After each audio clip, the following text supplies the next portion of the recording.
Hello everyone, welcome back to Mumbai law study. आज आपण legal language सब्जेक्टमधील आणखीन काही व्हेरी इम्पॉर्टंट लिगल टर्म समजून घेणार आहोत. काल आपण जे टर्म समजून घेतले त्याच्यानंतरचं हे पुढचं लेक्चर आहे.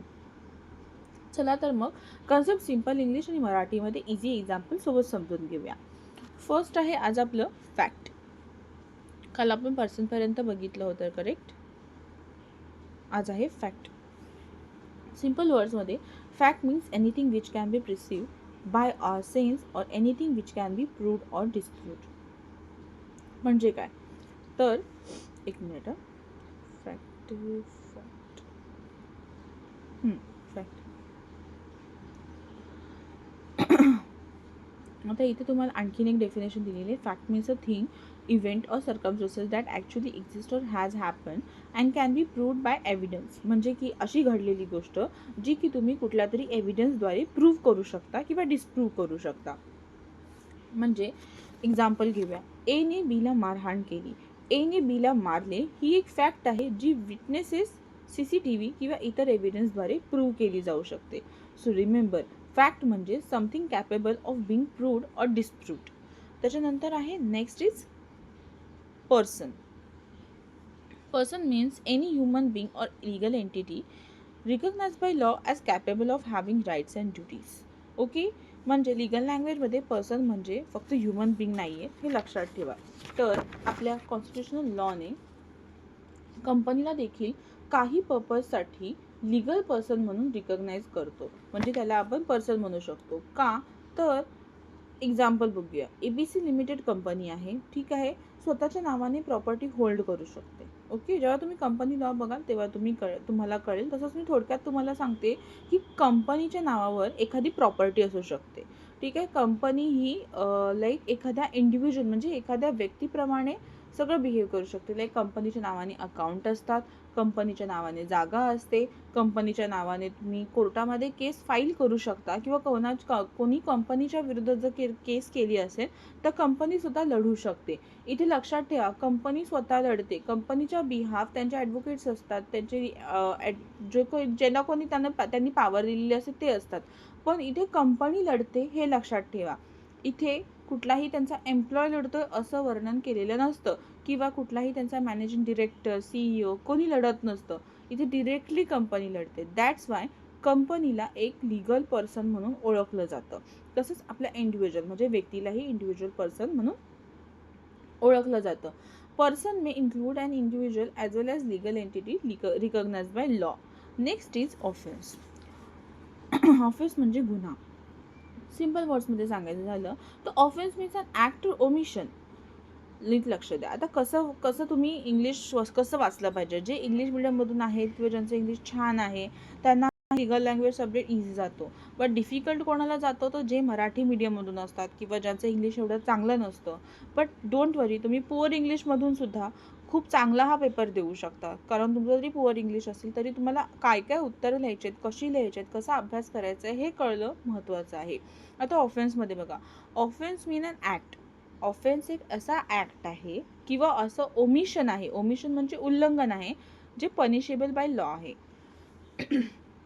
कळलं तुम्हाला. सिम्पल टर्म्समध्ये सांगायचं म्हणजे की कायद्याने प्रोहिबिटेड केलेले आणि ज्यासाठी पनिशमेंट प्रिस्क्राईब आहे असे ॲक्ट किंवा ओमिशन म्हणजे ऑफेन्स. एक्झाम्पल, थेफ्ट म्हणजे चोरी. एखाद्या व्यक्तीने डिसऑनेस्ट इंटेन्शनने दुसऱ्याच्या मुव्हेबल प्रॉपर्टीच्या पोझेशनमधून घेतली तर त्या परिस्थितीनुसार तो ऑफेन्स ठरतो. सो लक्षात ठेवा, ऑफेन्स म्हणजे असं ॲक्ट किंवा ओमिशन जे की पनिशेबल आहे. Next is state. State means राज्य, सगळ्याला माहिती आहे. तर कॉन्स्टिट्युशनल लॉच्या कॉन्टेक्स्टमध्ये आर्टिकल 12मध्ये स्टेटची डेफिनेशन दिलेली आहे. कॉन्स्टिट्युशनल लॉ म्हणजे इंडियन कॉन्स्टिट्यूशन. आर्टिकल 12नुसार ब्रॉडली स्पीकिंग स्टेटमध्ये काय सांगितलं आहे, काय काय इन्क्लूड होतं.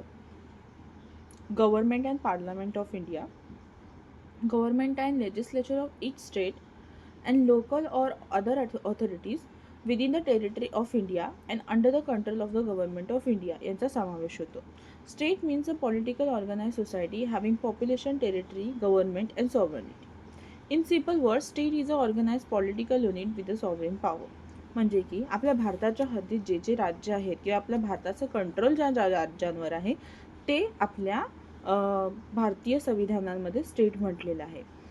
मी आता भारतीय संविधानामध्ये स्टेट म्हटलेलं आहे असं का वापरते, कारण आपल्याला कुठलं ठिकाण स्टेट आहे, कुठलं राज्य म्हणून गणलं गेलेलं आहे हे आपल्याला जर जाणून घ्यायचं असेल तर आपल्याला भारतीय संविधानच वापरलं पाहिजे. कारण इतर देशाच्या संविधानाचा आपल्याला काही उपयोग नाही आहे जर आपल्या भारतामध्ये कुठला कायदा बनवायचा असेल. ठीक आहे.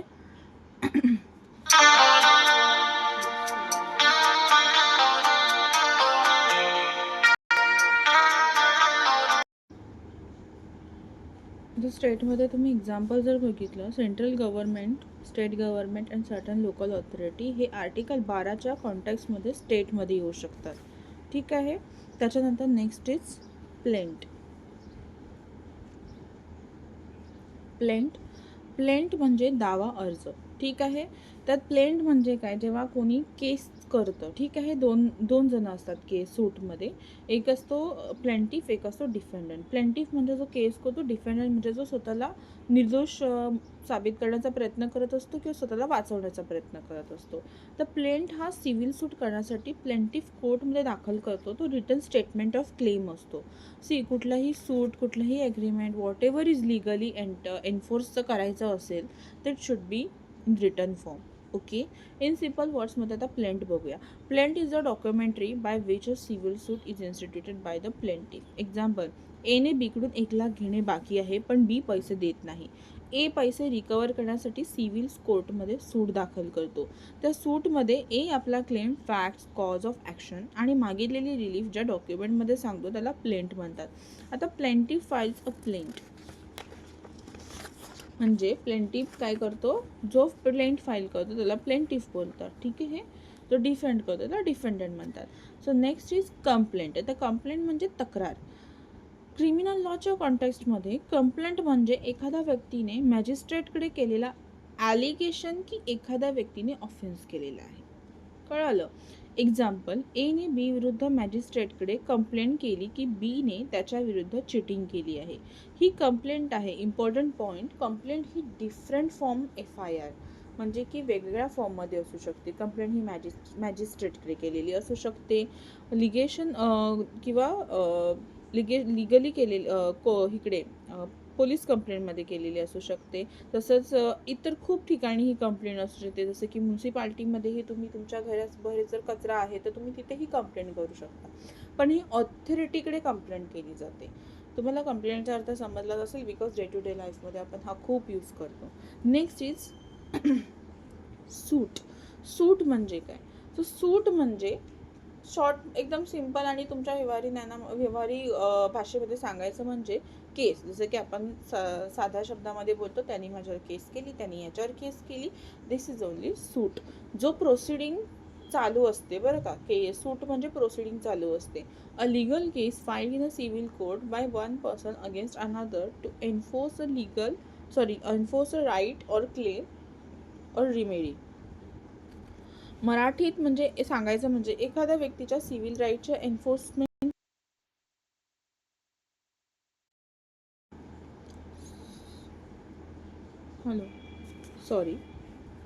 सूट म्हणजे काय, तर एखाद्या व्यक्तीचा सिव्हिल राईटच्या एन्फोर्समेंटसाठी किंवा कोर्टमध्ये दाखल केलेली सिव्हिल प्रोसिडिंग म्हणजे होय. सिव्हिल प्रोसिडिंग म्हणजेच सूट, हे एवढं लक्षात ठेवा तुम्ही. त्याच्यानंतर एक्झाम्पल बघायचं तर एच्या प्रॉपर्टीवर बीने इलिगल पोझेशन घेतला. ए कोर्टमध्ये प्रॉपर्टीच्या पोझेशन मिळवण्यासाठी सिव्हिल प्रोसिडिंग सुरू करत आहे. दिस is a civil suit.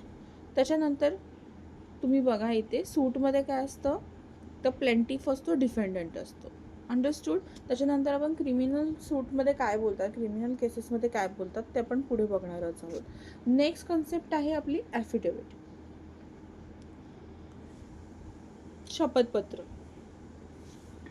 Affidavit म्हणजे एखाद्या व्यक्तीने ओथ किंवा अफर्मेशनवर केलेले रिटन स्टेटमेंट. ओके. ज्यामध्ये तो दिलेली फॅक्ट किंवा दिलेली माहिती एकदम खरे असल्याचे डिक्लेअर करतो. एक्झाम्पल, कोर्टमध्ये एक ॲफिडेविट सबमिट करतो आणि त्यामध्ये लिहितो की the fact stated in this affidavit are true and correct to my knowledge. हे आपण बघा, जेव्हा कोणी तुम्ही कोणी ॲफिडेविट केलं असेल, गॅप सर्टिफिकेटचं ॲफिडेविट असतं, तसंच नेम करेक्शनसाठी पण ॲफिडेविट करून देतात. तर त्याच्यामध्ये आपण असं माहिती लिहिलेली असते जी की आपल्याला द्यायची, आणि त्याच्या सगळ्यात खाली लिहिलेलं असतं की हे दिलेली माहिती काय आहे, खरी आहे आणि माझ्या नॉलेजला आहे. करेक्ट टू माय नॉलेज म्हणजे मलाही माहिती आहे. आणि तो ओथ किंवा अफर्मेशनच्या प्रिस्क्राईब प्रोसिजरनुसार ते व्हेरीफाय करतो. ह्याला ॲफिडेविट म्हणतात.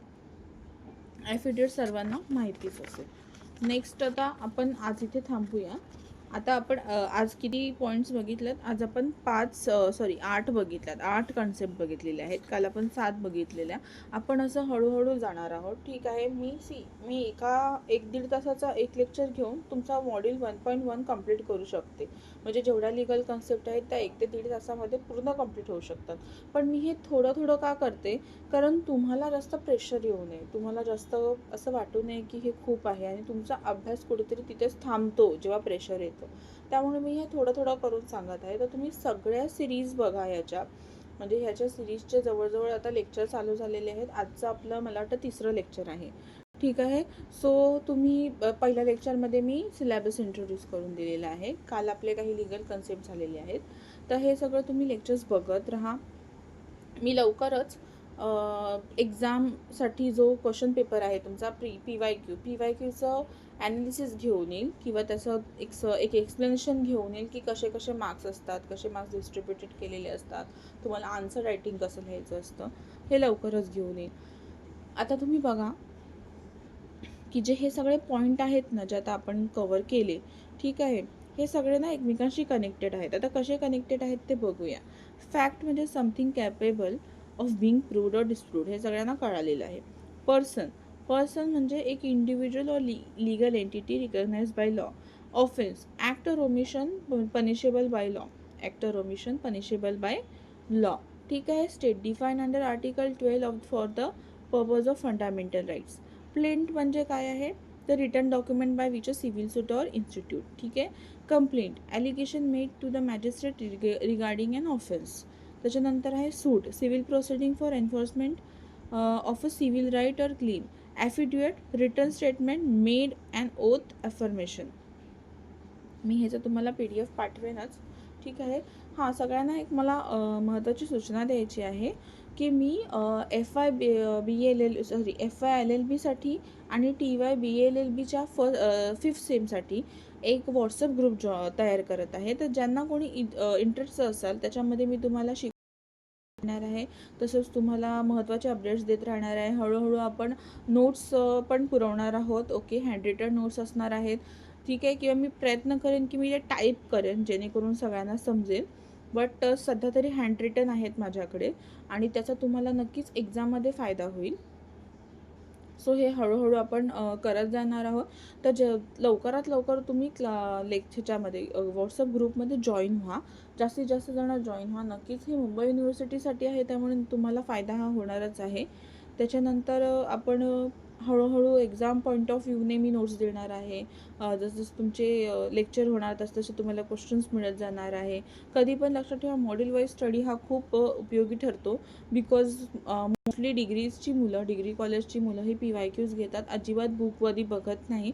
त्यामुळे काय होतं, तुम्हाला भविष्यात तर अडचण येते. पण जर एखाद्या वेळी मागच्या 5 वर्षाच्या प्रश्नपत्रिकेमधला एकही प्रश्न आला नाही, तेव्हा मात्र भरपूर अडचण होते.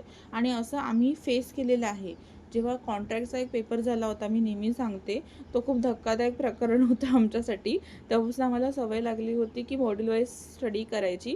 बिकॉज कॉन्ट्रॅक्टमध्ये जवळजवळ 80% प्रश्न हे PYQमधून आले नव्हते. फक्त 20% म्हणजे तुम्ही फक्त हे पकडा, 2 मार्क्सचे जे असतात ना क्वेश्चन्स, ते फक्त आम्हाला PYQचे वाटत होते. बाकी काहीसुद्धा PYQमधून आलेलं नव्हतं. म्हणजे 80% पेपर हा जवळजवळ पूर्ण फ्रेश त्यांनी क्वेश्चन्स टाकले होते. पण हे होते सिलेबसमधले. त्यामुळे आपण मुंबई युनिव्हर्सिटीला काही बोलू शकत नाही. कळलं सगळ्यांना? सो मुंबई युनिव्हर्सिटी हा तुम्हाला सिलॅबसमधलाच प्रश्न विचारते, मग तो कुठलाही असू दे, कुठल्याही कोपऱ्यातला असू दे. सो तुम्ही व्हॉट्सअप ग्रुप जॉईन करा, व्हिडिओज बघत राहा, तुम्हाला नक्कीच याचा उपयोग होईल.